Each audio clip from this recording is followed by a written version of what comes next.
Assalamualaikum. Welcome to my YouTube channel Deep Tech e-learning program.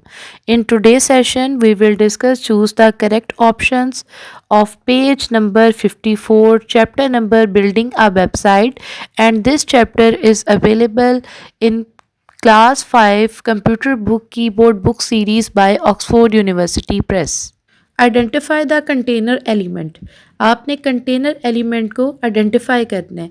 Container element are those elements which are having opening and closing tags, जिनके opening tag भी होते हैं और closing tags भी होते हैं, उन्हें हम कंटेनर एलिमेंट कहते हैं। हमारे पास फर्स्ट है HTML का ओपनिंग टैग है और क्लोजिंग भी होता है। नेक्स्ट है हेड का ओपनिंग टैग भी होता है और क्लोजिंग टैग भी होता है। थर्ड वन इज़ बॉडी का भी ओपनिंग टैग है और क्लोजिंग टैग है। And fourth option is all of these. So the correct answer is number 4, all of these. Next MCQs is find the element with the main content of a web page. Web page का main content हम कहाँ note करते हैं, किस tag में note करते हैं? HTML का स्टार्टिंग टैग होता है जिससे हम अपने कोड को स्टार्ट करते हैं। और उसके बाद हेड है, हेड भी स्टार्टिंग टैग होता है। And third one is body is the main container जिसमें हम अपना कंटेंट, हम अपना कोड राइट करते हैं। And fourth option is none of these. So question क्या था? Find the element with the main content of a web page. So the correct option is body. Next one is choose the element without a closing tag. आपने उस element का बताना है जिसका opening tag तो होता है लेकिन क्लोजिंग टैग नहीं होता।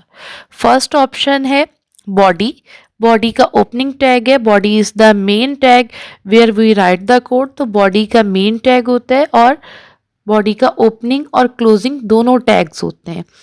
Next one is BR stands for break the line. कि अगर आप एक लाइन पे आपने कोड लिखा है, अब अपनी लाइन को या अपने पैराग्राफ को आप ब्रेक करना चाहते हैं तो आप BR के टैग को यूज़ करते हैं। BR का ओपनिंग टैग होता है लेकिन क्लोजिंग टैग नहीं होता। थर्ड ऑप्शन है title is the main heading जो आपके URL एड्रेस में आपकी वेबसाइट का, आपके वेब पेज का एड्रेस आएगा। तो टाइटल का भी ओपनिंग और क्लोजिंग टैग होता है। फोर्थ ऑप्शन है नन ऑफ दीज, या इसमें से कोई भी ऑप्शन नहीं है। So the correct answer is number 2, BR। And next is select the file extension for a web page. आपने वेब पेज के लिए कौन सी फाइल एक्सटेंशन को यूज़ करते हैं? File extension tell you about the type of the file. जैसे कि अगर आपके पास MS वर्ड का डॉक्यूमेंट है, उसकी फाइल टाइप डॉक होगी। अगर आपके पास कोई टेक्स्ट फाइल है तो उसकी फाइल एक्सटेंशन .txt होगी।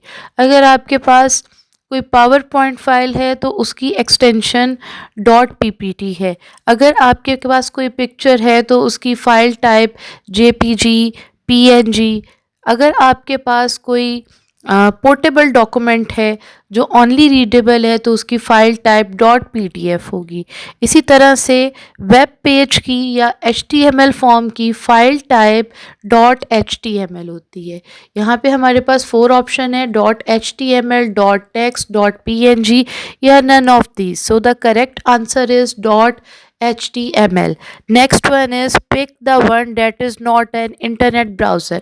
आपने ये बताना है कि आपके पास ये 4 ऑप्शंस हैं, इनमें से इंटरनेट ब्राउज़र कौन सा नहीं है।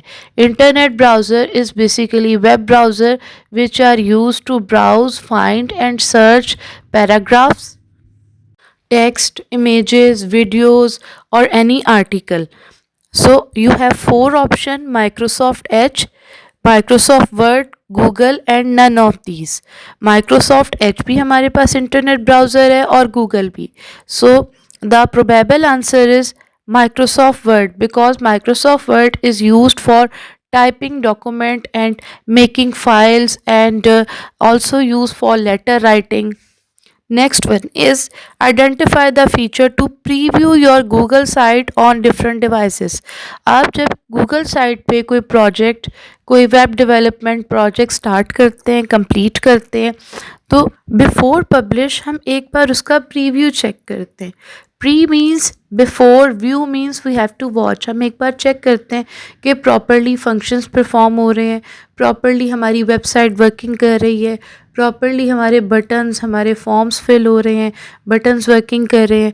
तो प्रीव्यू के लिए हम किस ऑप्शन को चूज़ करते हैं?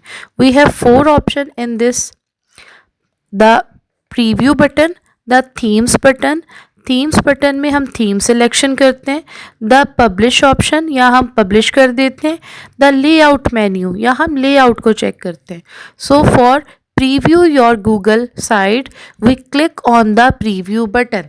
So the correct option is number 1, preview button. I hope this topic is clear to you. If you have any question, then please note down in the comment box.